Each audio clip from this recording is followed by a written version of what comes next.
Debt is not dangerous. Your ignorance is. You were taught to fear borrowing, avoid it, pay it off fast, never owe anyone. And while you followed that advice with religious discipline, the wealthy were borrowing billions, not to buy comfort, to buy companies, buildings, land, assets that paid them whether they worked or not. That is the difference. The wealthy do not avoid debt, they study it. They understand its price, its structure, and its purpose. And the gap between their debt and yours is not the amount, it is what the debt buys. Debt for a new car? That makes you poorer. Debt for a rental property that cash flows? That can make you free. This is not permission to be reckless. It is a demand to be strategic. Because debt in undisciplined hands is a chain, but in disciplined hands it is leverage, and leverage is power. By the end of this audiobook, you will never look at a loan the same way again. Not because you will borrow everything in sight, but because you will finally know when to borrow, why to borrow, and how to make debt work for you, not against you. Chapter 1. The fear they installed. No one is born afraid of debt. That fear was installed through family warnings, exhausted parents opening bills, television dramas, and whispered stories of ruin. You learnt that debt meant danger because you watched it hurt people. But you were never taught why it hurt them. You were given the conclusion, not the mechanism. That omission has cost millions their financial future. Here is the truth. Debt is not moral. It is not good or evil. It is a contract, borrowed purchasing power, future income compressed into the present. That is all. But society turned this instrument into a story. The debt-free are responsible. The indebted are careless. That story sounded clean. It also kept millions financially small. Because the wealthy learnt a different story. They learnt that debt attached to an asset is a tool. Debt attached to consumption is a prison. Borrowed money can buy a depreciating object or control an income-producing machine. That distinction changes everything. Most people react emotionally. They see a number owed and panic. They want relief, fast. So they make every decision with one goal: eliminate all debt. But the analytical mind asks, what is this debt attached to? What does it produce? What does it cost? What does it return? That is where the gap begins. The middle class thinks, I owe the bank. The wealthy think, the asset owes the bank. One refuses every form of borrowing, saves for years, and watches asset prices rise faster than savings. The other uses structured debt to control the asset now, lets tenants or customers service the loan, and lets time work on appreciation. Avoiding all debt is not neutral. It is a financial decision with a cost. The cost is missed ownership, delayed action, and watching inflation erode your cash while waiting for permission to act. Cash sitting still feels safe, but safety is not always security. Sometimes safety is slow surrender. Marcus Aurelius wrote, "You have power over your mind, not outside events." That applies to money with brutal precision. You cannot control interest rates, recessions, or inflation, but you can control whether fear makes you reactive or precise. This does not mean dismissing debt's real dangers. Careless borrowing has ruined families. But fear without knowledge is not wisdom. It is paralysis wearing the mask of responsibility. Aristotle Onassis understood this. After fleeing Turkey with little, he worked as a telephone operator in Argentina. He watched where money moved.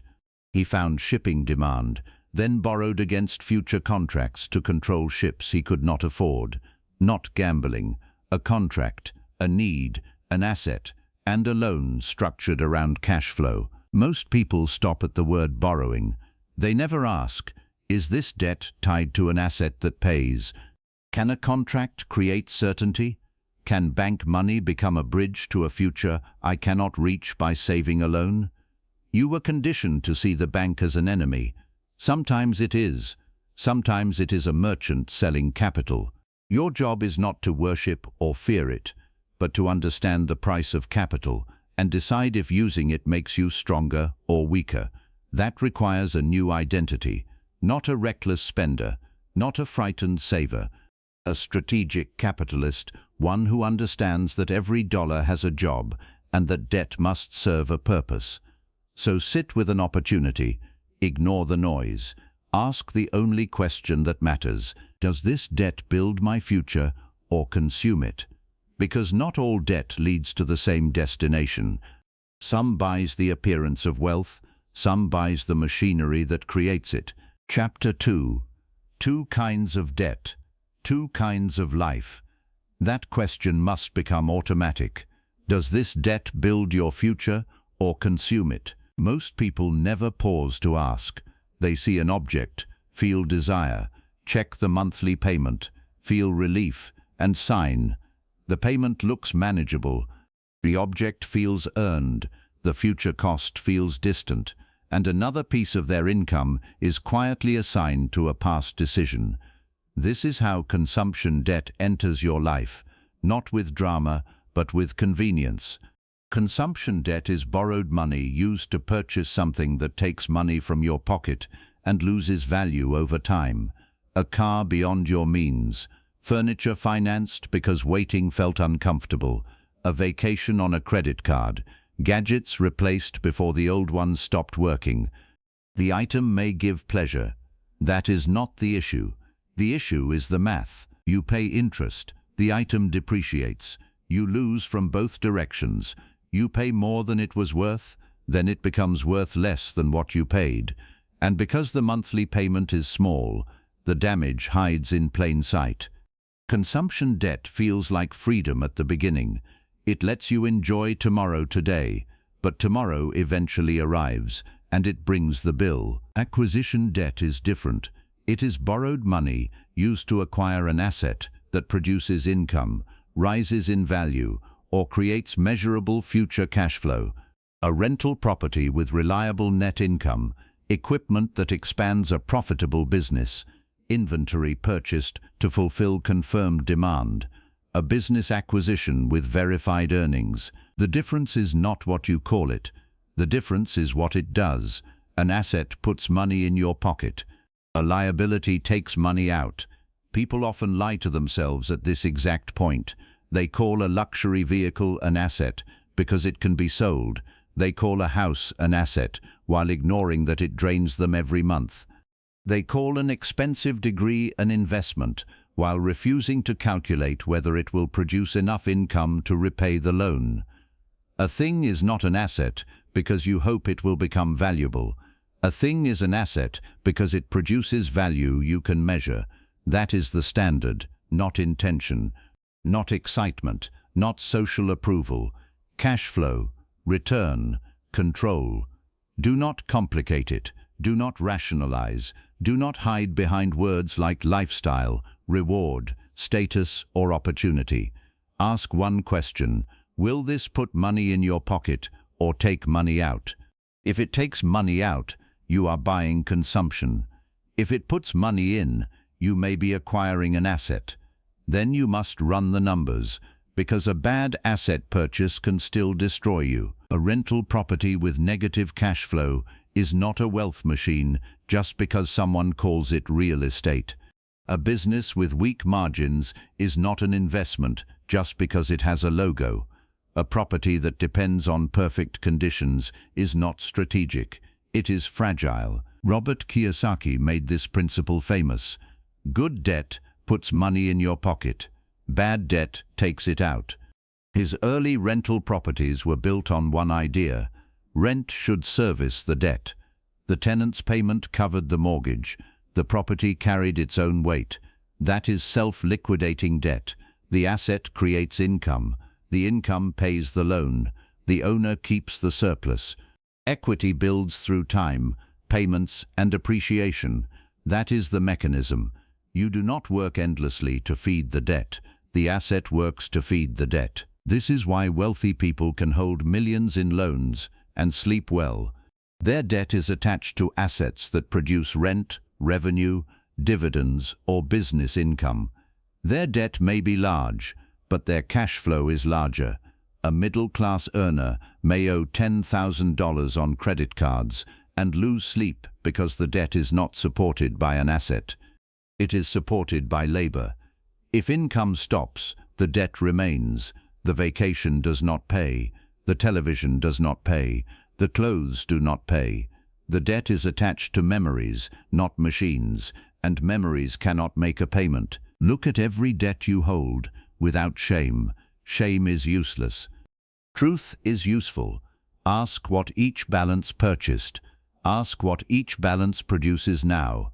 Ask whether it gives you income, savings, growth, or only obligation. Stop pretending every loan belongs in the same category. A mortgage on a property that generates reliable surplus is not the same as credit card debt from consumption. A business loan attached to proven customer demand is not the same as financing luxury goods. The interest rate matters, the term matters, the risk matters, but the purpose matters first. Your financial life changes when you stop saying, "I have debt." That sentence is too vague. Say instead, "I have debt attached to this asset." Or say, "I have debt attached to this consumption." Now you can see the truth. Now you can make decisions. Now you can stop feeding the debt that owns you and begin studying the debt that could serve you. Because once you know the difference between a chain and a tool, you are ready to understand how limited capital can control far more than it could ever purchase alone. Chapter 3. The Leverage Equation. Limited capital is not the end of your story. It is the beginning of a calculation. Most people believe wealth belongs to whoever earns the highest income. That is incomplete. Income matters. Discipline matters more. But leverage changes the scale of what disciplined people can control.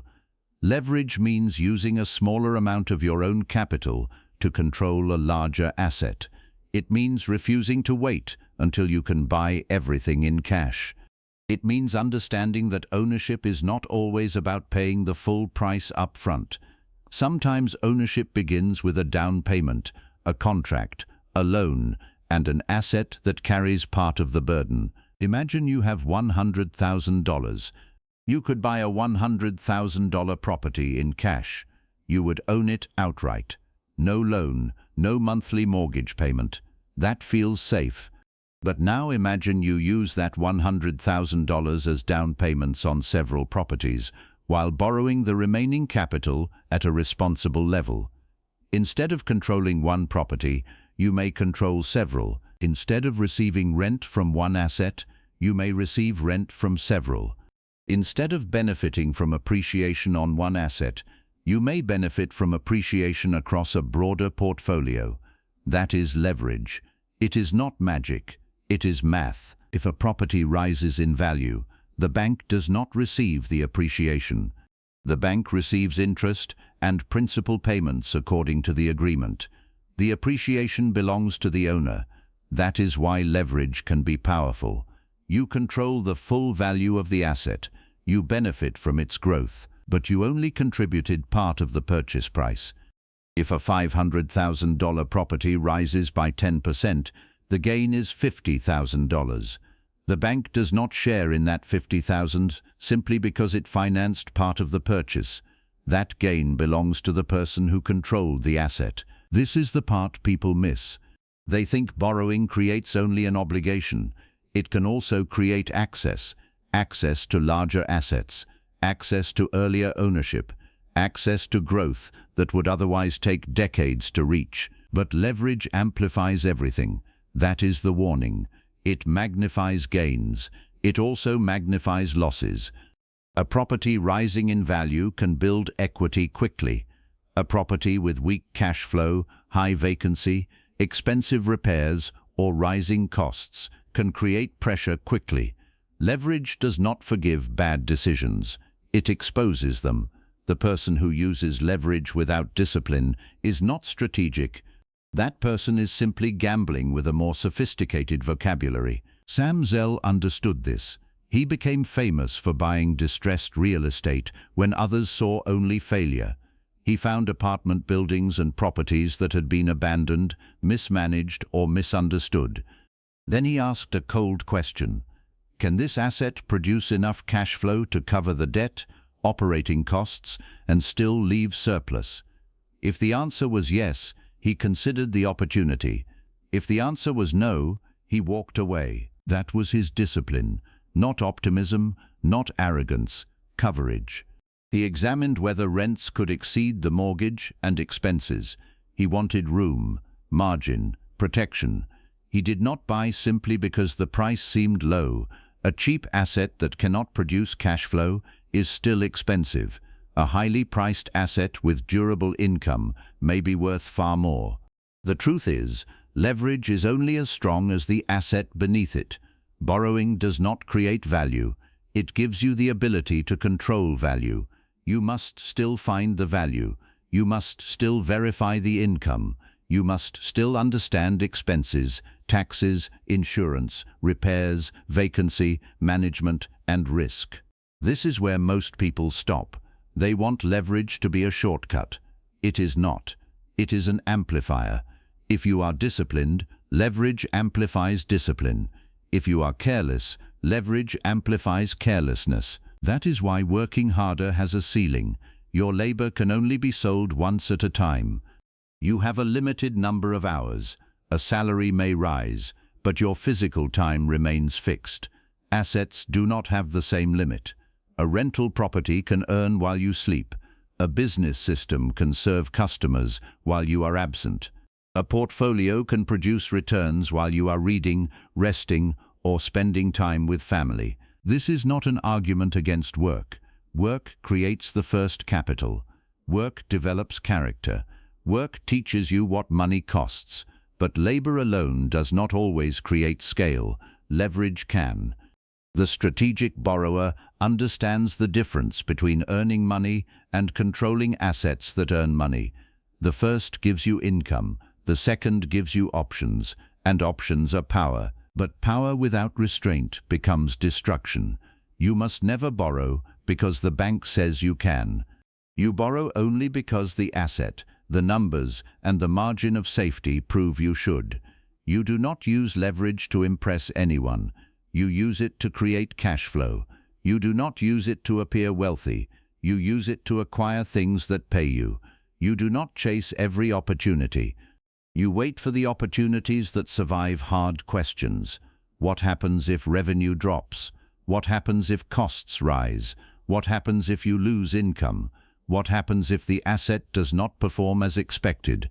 If the entire plan collapses under one ordinary setback, you do not have leverage.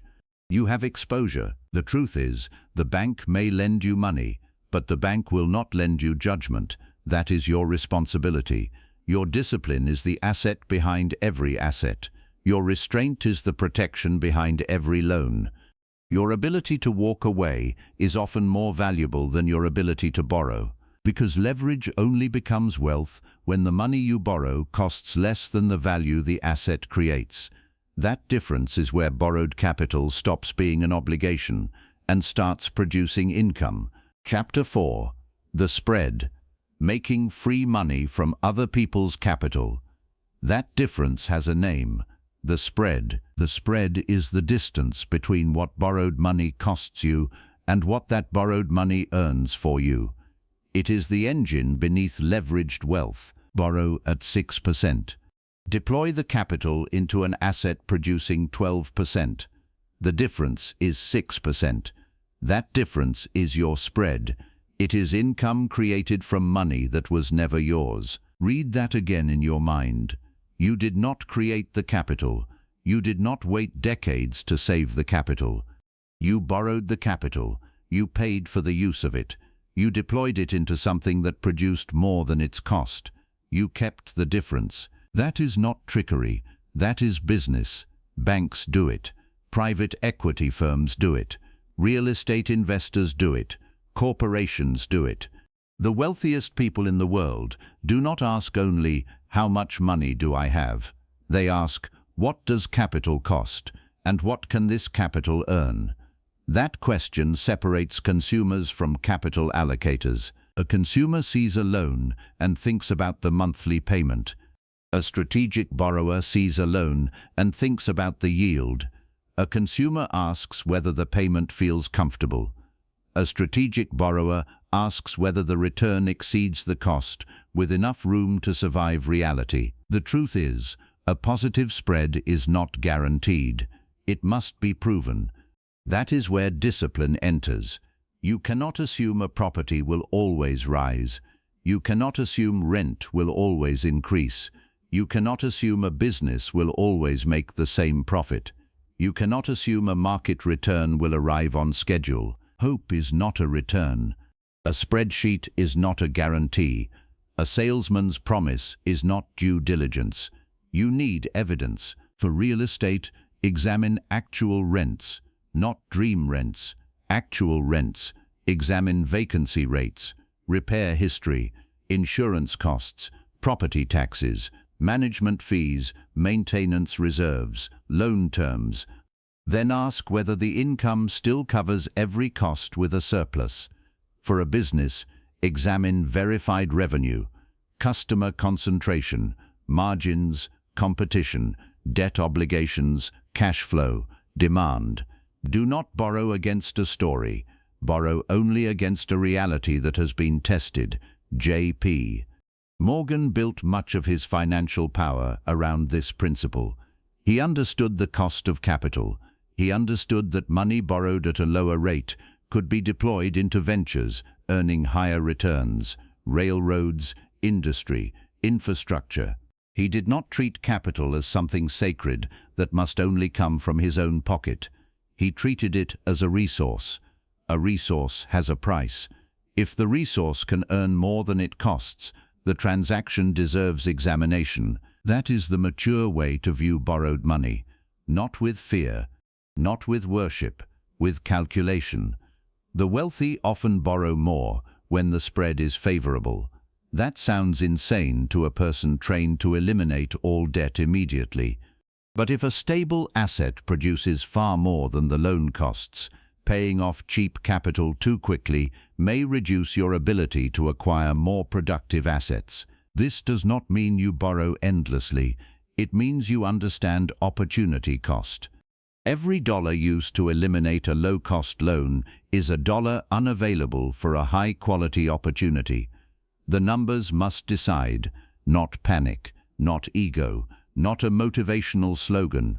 The numbers. This is where most people stop. They hear free money and become careless. There is no free money without risk. There is no return without uncertainty. There is no intelligent borrowing without the possibility that conditions change. The spread is only real if it remains positive after you account for reality. Taxes, fees, maintenance, vacancy, unexpected repairs, slower sales, reduced demand, higher costs. Your calculations must be conservative. You do not build wealth by assuming perfect conditions. You build wealth by surviving imperfect ones. If your return looks strong only when every number is optimistic, walk away. If your projected cash flow disappears after a small increase in costs, walk away. If you need everything to go right, you are not investing. You are begging reality for mercy. The truth is, the strongest opportunities often look boring. The numbers are clear. The debt is manageable. The asset produces steady income. The margin is present. There is no drama, no fantasy, no desperate rush. Just a clean spread between cost and return. That boring spread can build a life. Over time, it can pay down debt. It can create equity. It can fund future acquisitions. It can replace income from labor. It can give you the ability to make decisions from strength rather than desperation. But the moment you confuse a possible spread with a proven spread, you become vulnerable. The bank's money is not a toy. It is not an extension of your identity. It is not proof that you are successful. It is capital. Use it like a professional. Every loan should have a purpose. Every purpose should have numbers. Every number should survive pressure. Because the spread only protects you when the debt itself is controlled by a repayment capacity that does not depend on luck. Chapter 5.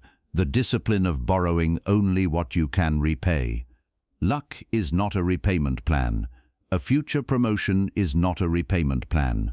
A business idea that has not made money is not a repayment plan. A property that only works if rents rise forever is not a repayment plan. Hope is not a strategy. That sentence will save you from more financial pain than almost any other lesson. The strategic borrower does not borrow based on what might happen. The strategic borrower borrows based on what can already be verified. Current income, current cash flow, current expenses, current reserves, current obligations. The truth is, lenders do not always protect you from borrowing too much. A lender may approve an amount based on formulas, credit history, income documents, and risk models, but approval is not wisdom. A bank's maximum is not your maximum. The bank is measuring whether the loan may be profitable for the bank. You must measure whether the loan is safe for your life. Those are different calculations. A lender may offer enough money to push your budget to the edge. The strategic borrower stays far below the edge. That gap is called margin of safety. It is space between what you could borrow and what you should borrow. It is the difference between pressure and panic. It is the difference between surviving an unexpected event and becoming trapped by it. Calculate your debt-to-income ratio honestly. Add your required monthly debt payments. Add housing costs. Add insurance. Add essential living costs. Then compare that number with reliable take-home income, not gross income, not occasional bonuses, not projected commissions, not income from a side business that has not proved itself. Reliable income. Then ask whether the payment still works when life becomes inconvenient. What if your hours are cut? What if a tenant leaves? What if your vehicle needs repair? What if a child gets sick? What if the business has a slow quarter? A strong debt structure can absorb stress. A weak debt structure collapses under normal life. This is where most people stop. They see a payment they can technically make this month. They do not ask whether they can make it through a difficult year. They borrow at the edge of their capacity. Then they call the outcome bad luck. But much of what people call bad luck is simply no margin. The truth is, leverage does not kill wealth by itself. Over-leveraging kills wealth. Long-term capital management proved this at one of the highest levels of finance. The fund was filled with brilliant people, Nobel Prize-winning economists, sophisticated models, deep knowledge of markets. They understood leverage on paper, but understanding a concept is not the same as respecting its danger. They borrowed heavily. They built positions that depended on market behavior, staying within expected ranges. Then Russia defaulted on debt in 1998. Markets moved in ways their models had not properly protected against. Their leverage turned a difficult event into a catastrophic one. Billions disappeared. The system itself became vulnerable. Their intelligence was real. Their discipline was insufficient. That is the lesson. You can be educated and still be exposed. You can be confident and still be reckless. You can understand leverage and still borrow beyond what reality can support. The strategic borrower does not seek maximum power. The strategic borrower seeks durable power. Durable power survives. Durable power keeps breathing when conditions change. Durable power does not need the world to cooperate. It needs a structure built for resistance. Marcus Aurelius understood that you control your judgment, your actions, and your choices. You do not control markets. You do not control wars. You do not control job losses. You do not control interest rate movements. You do not control whether an unexpected expense arrives next week. So build your debt structure around what you can control.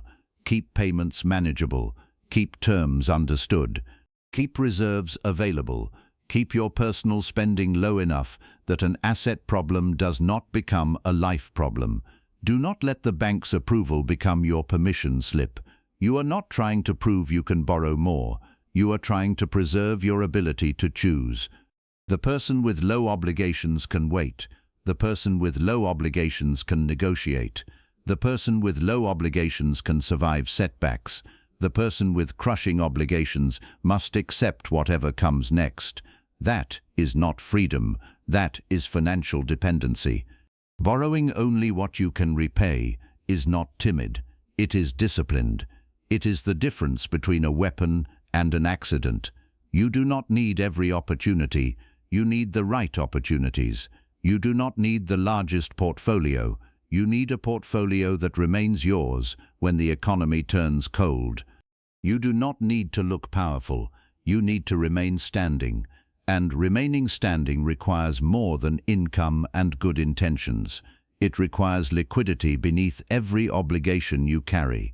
Chapter 6.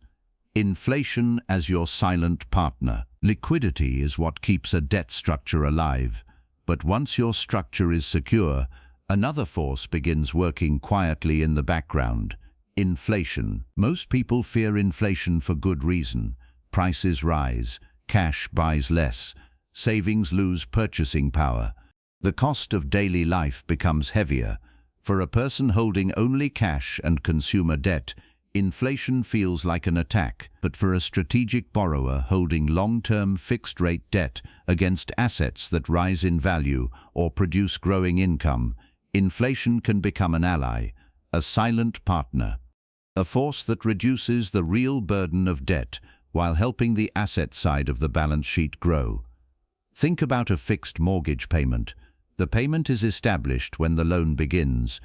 If it is truly fixed, the required principal and interest payment does not rise simply because the dollar loses value. But over time, wages may rise, rents may rise, property values may rise, revenue may rise. The payment remains the same in nominal dollars. Yet each future dollar used to make that payment may be worth less than the dollar you borrowed. That is the mechanism. A fixed debt obligation becomes cheaper in real terms over time. You borrow money today, you repay it years later with dollars weakened by inflation. Meanwhile, if the asset appreciates or produces rising income, the gap between your fixed payment and your income can widen. This is why wealthy investors often love long-term fixed-rate debt. They do not love debt because it is debt. They love a fixed obligation attached to an asset that can adjust upward with the economy. A property may have the same mortgage payment for years, but rents can rise gradually over time. A utility business may have long-term financing costs, while revenues increase through rate adjustments. A company may carry fixed debt, while the prices of its products rise. The debt stays still, the income moves. That gap creates power. The truth is, inflation punishes idle cash, but it can reward productive assets financed with disciplined fixed debt. This does not mean inflation is good for everyone. It can harm households, it can create stress, it can raise costs faster than income, it can make borrowing more expensive, it can damage businesses with weak pricing power. But you must understand positioning.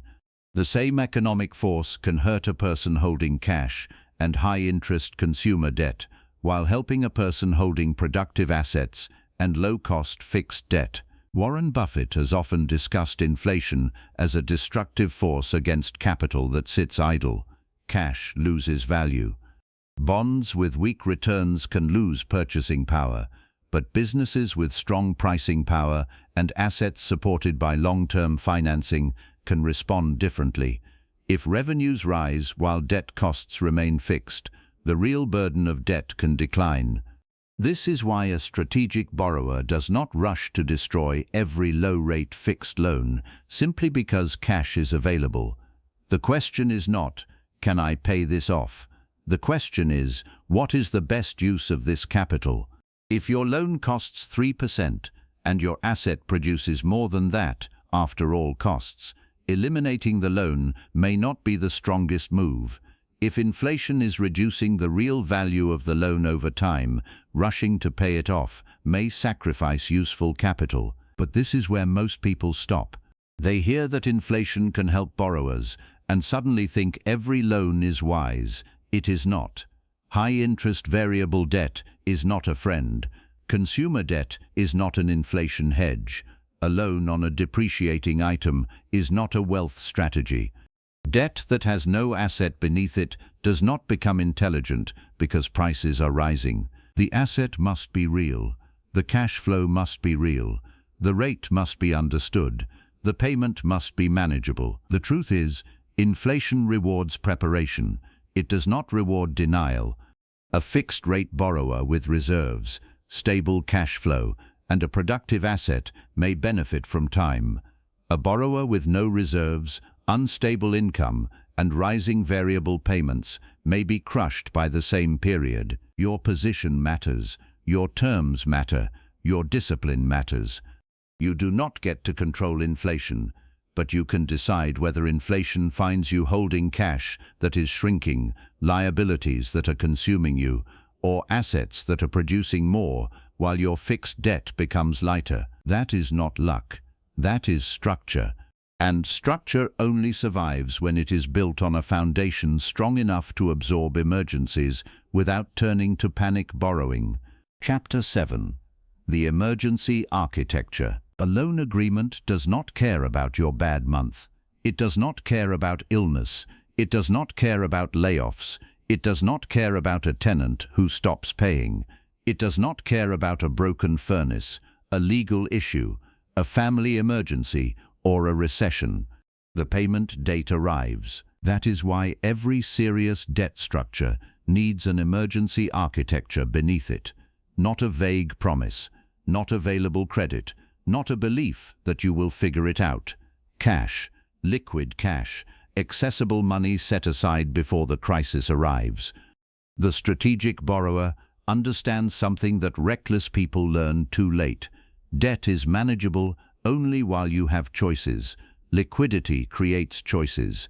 Without liquidity, a small problem becomes a chain reaction. An unexpected repair arrives. You use a credit card. The credit card balance raises your monthly obligations. A temporary drop in income arrives. You cannot cover the new obligation. You borrow again. Now you are borrowing to service previous borrowing. That is the beginning of a death spiral.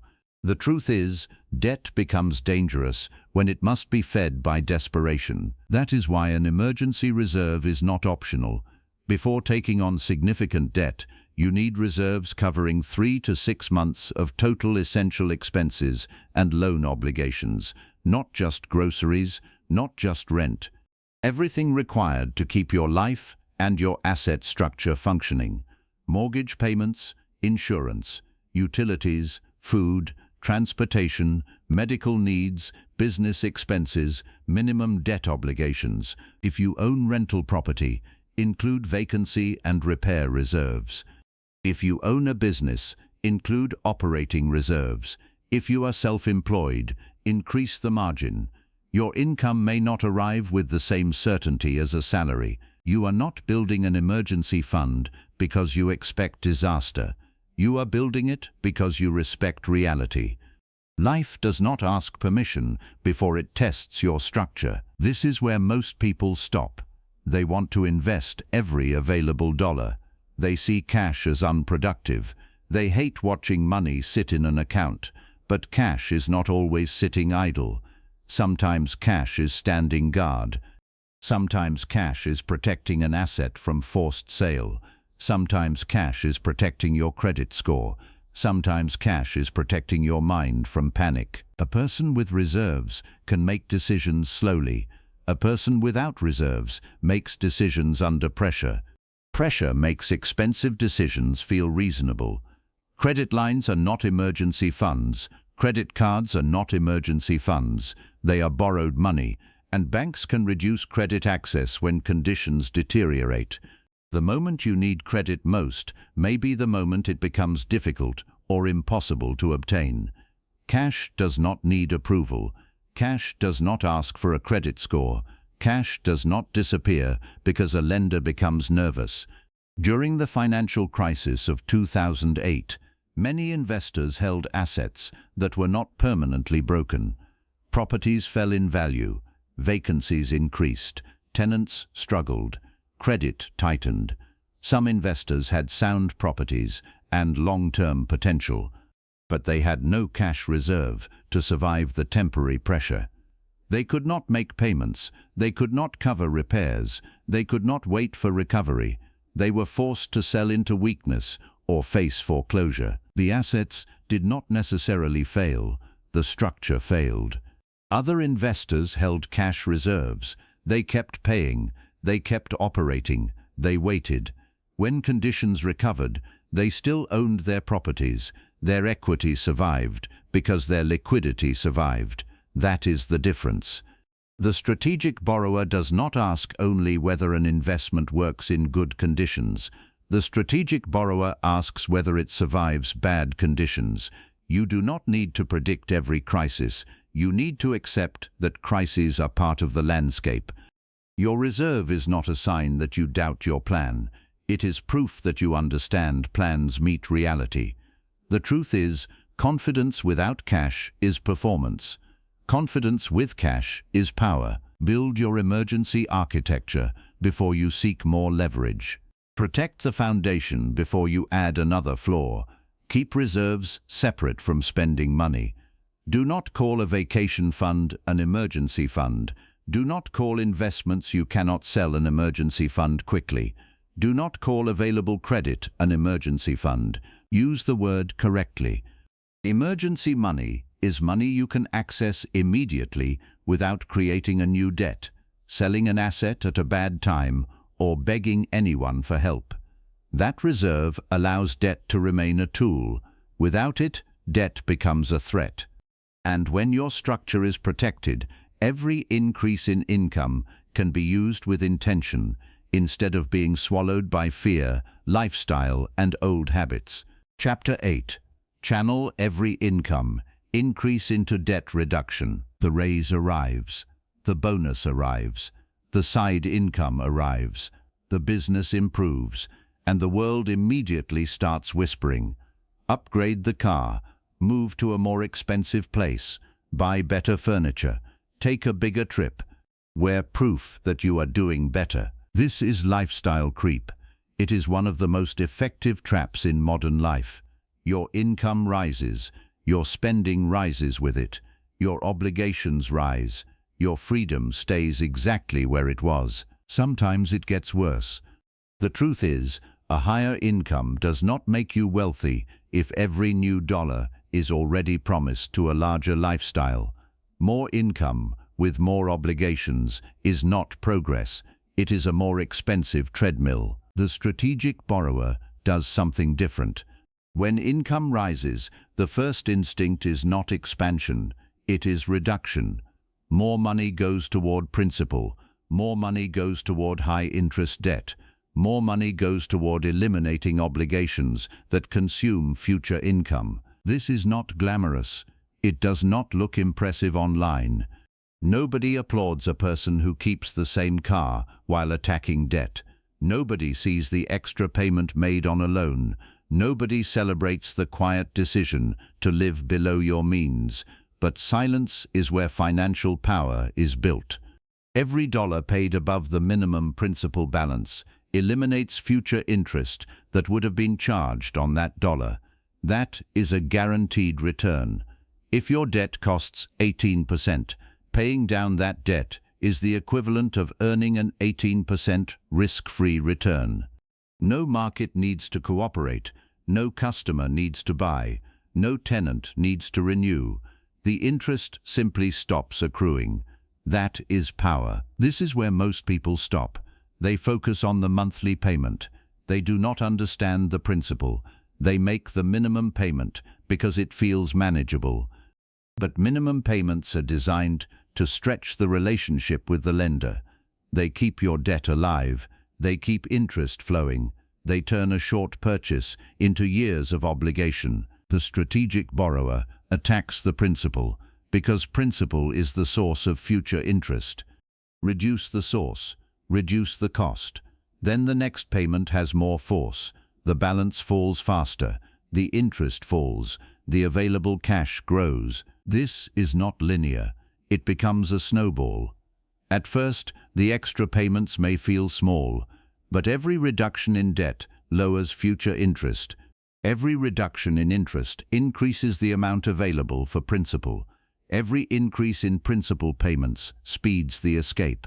That is how financial pressure becomes financial momentum. Jeff Bezos became known for driving modest vehicles long after he could afford anything he wanted. The point is not that a Honda Accord creates wealth. The point is that lifestyle does not need to rise every time income rises. A person can earn more without becoming more expensive. That discipline creates capital. Capital creates options. Options create freedom. You must understand the emotional battle here. Lifestyle upgrades feel like proof. They signal success to other people. They make hard work feel rewarded. But most of those people will not pay your bills. They will not cover your loan obligations. They will not rescue you when income drops. You are sacrificing future control for temporary approval. That is a poor trade. The truth is, delayed gratification is not deprivation. It is selection. You are choosing permanent strength over temporary display. You are choosing the ability to walk away from bad work, bad deals, and desperate situations. You are choosing to own your time. There comes a moment when the debt is gone. The money that once went to loan payments remains in your hands. That moment is an inflection point. A person who spent every raise on lifestyle arrives there late, if ever. A person who attacked principal arrives with extra cash flow. Then the same discipline that eliminated debt can build assets. The payment that once went to a lender can become an investment contribution. The money that once covered interest can become a down payment. The income that once created obligations can now create ownership. This is where discipline becomes visible, not in a purchase, in the absence of pressure, in the calm that comes from knowing fewer people have a claim on your future income. Do not waste the moment income rises. Do not hand it to lifestyle without thought. Direct it. Give it a job. Use it to reduce what owns you. Then use the freedom you create to acquire what pays you. But that level of control cannot exist without a system that tells every dollar exactly where it belongs. Chapter 9. The Budget as a Weapon. A budget is not punishment. A budget is command. It is the plan that tells your money where to go before emotion, advertising, status, and convenience decide for you. Without a budget, income disappears through small choices. A meal here, a subscription there. A purchase justified because you worked hard. A payment forgotten because the account looked healthy. Then the month ends, the money is gone, the debt remains, and you wonder where the pressure came from. The truth is, money without direction finds a way to leave. A budget gives your money orders. It protects your debt payments. It protects your emergency fund. It protects your future investments. It protects you from the version of yourself who wants relief today and does not want to think about tomorrow. The strategic borrower treats debt repayment as a fixed cost, not an optional expense, not something paid if there is money left. It is paid with the same seriousness as food, shelter, and essential bills. The payment happens first. Then the rest of life is built around what remains. That order matters. Most people reverse it. They spend first. They live first. They reward first. Then they send whatever is left to debt. That method keeps debt alive because there is rarely much left. You must become the chief executive of your own financial life. A chief executive who does not know the numbers is not leading. That person is guessing. Track every dollar. Not because obsession is healthy, because stewardship is necessary. You need to know what enters. You need to know what leaves. You need to know which expenses create value and which expenses create noise. You need to know where the leaks are. The truth is, small leaks can sink a financial plan. A budget exposes the truth without emotion. It does not insult you. It does not shame you. It simply reveals the numbers. That subscription is there. That interest charge is there. That unnecessary spending is there. That forgotten payment is there. Once you see it, you can direct it. This is where most people stop. They avoid tracking because they fear what they will find. But hiding from numbers does not improve them. You do not become free by refusing to look at the cage. Budget discipline also protects your credit. Credit is not your identity, but it is access. A strong credit profile can give you access to cheaper capital. Cheaper capital can improve your spread. Better loan terms can increase the number of opportunities that make sense. Late payments, high balances, and careless borrowing make capital more expensive. Expensive capital makes wealth building harder. So your budget is not merely a spending tool. It is part of your future borrowing power. Ray Dalio has spoken about tracking money with precision long before he managed enormous sums of capital. The habit mattered because the scale did not change the principle. Whether you manage $1,000 or $1 billion, money must be understood. Numbers must be faced. Risk must be measured. Spending must have purpose. The number of zeros changes. The discipline does not. When your budget reveals surplus, do not let that surplus drift.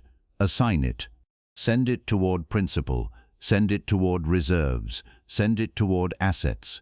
Every unassigned dollar becomes vulnerable to impulse. Every assigned dollar becomes part of your strategy. The snowball begins here. You find $50, then $100, then more. You direct it toward debt. The balance falls, interest falls, cash flow improves. The budget creates more visible surplus. Then you direct that surplus again. Your financial life begins moving with force. Not because you found a secret, because you stopped wasting the power already entering your hands. The truth is, discipline is not about saying no to everything. It is about saying yes to what matters before the world spends your future for you. When debt payments disappear, your budget does not disappear. It evolves. The same system that kept you disciplined during repayment becomes your wealth-building engine. The money once sent to lenders begins funding assets. The habit once used for survival begins creating expansion. And that is when you must become even more alert, because the financial industry will offer you a polished excuse to reset the clock and surrender the progress you fought to build. Chapter 10: The Refinancing Trap and the Strategic Borrower's Long Game. The offer will sound helpful. Lower monthly payment, more breathing room, a fresh start, better terms. The language will be clean. The paperwork will be long. The relief will feel immediate. And sometimes refinancing is useful, but many refinancing offers are designed to make you feel better this month, while costing you far more over the life of the loan. The monthly payment illusion is simple. A lower payment often comes from extending the loan term. You pay less each month, but you pay for more months. More months means more interest. The lender receives more time to collect. You receive temporary comfort. The total cost grows quietly in the background. This is where most people stop. They look only at the payment. They do not look at the total amount paid. They do not look at the number of years added. They do not look at the interest reset. They do not look at fees rolled into the new balance. They see relief. They sign. Then they wonder why the debt never seems to end. Amortization makes this worse. In the early years of many loans, a large share of each payment goes toward interest. Only a smaller portion goes toward principal. As time passes, more of the payment begins reducing the actual balance. That means progress becomes stronger later in the loan. When you refinance, you may reset that schedule. You return to the front-loaded interest period. You begin feeding the lender heavily again. The lender may call it a new opportunity, but the truth is, it can be a new starting line on a race you were already winning. Then come the hidden costs. Closing fees, origination charges, appraisal costs, administrative expenses. Sometimes these are added to the new loan balance. That means you do not merely pay the cost, you pay interest on the cost. You borrow money to refinance your borrowing, then you pay interest for years on the privilege. A strategic borrower does not reject refinancing automatically. A strategic borrower calculates, find the monthly savings, find the total closing costs, divide the costs by the monthly savings. That tells you how many months it takes to break even. Then ask whether you will keep the loan long enough to reach that point. Then compare the full cost of the old loan with the full cost of the new loan. Then examine whether the loan term is being extended. Then examine whether your payment can remain the same even if the rate falls. That final point matters. A legitimate refinancing opportunity may exist when you receive a meaningful reduction in interest rate while maintaining the same payment amount. If you keep paying the old amount, more of each payment goes to principal. The loan ends sooner. You save interest. You do not use lower rates to expand your lifestyle. You use lower rates to compress time. That is strategic. Charlie Munger warned against confusing activity with progress. That warning belongs here. A refinance is activity. A lower payment is activity. New documents are activity. But progress is measured by total cost, principal reduction, term length, cash flow, and freedom. Do not confuse a smaller monthly number with a better financial life. The truth is, lenders are often rewarded for keeping loans alive. You are rewarded for becoming free. Your incentives are not identical, so read everything. Ask hard questions. Take time. Refuse pressure. If a deal only works when you are rushed, it does not deserve your signature. The strategic borrower plays the long game. You do not chase relief at the cost of freedom. You do not restart a loan because the offer feels convenient. You do not extend obligations without understanding the total price. You do not let temporary discomfort destroy a plan that is working. Stay the course when the math is sound. Attack principal. Protect liquidity. Maintain your budget. Use debt only when it acquires or strengthens productive assets. Refuse debt that feeds consumption and steals future income. The identity shift is now complete. You are no longer a fearful consumer reacting to payments. You are no longer a reckless borrower chasing access. You are a strategic capitalist.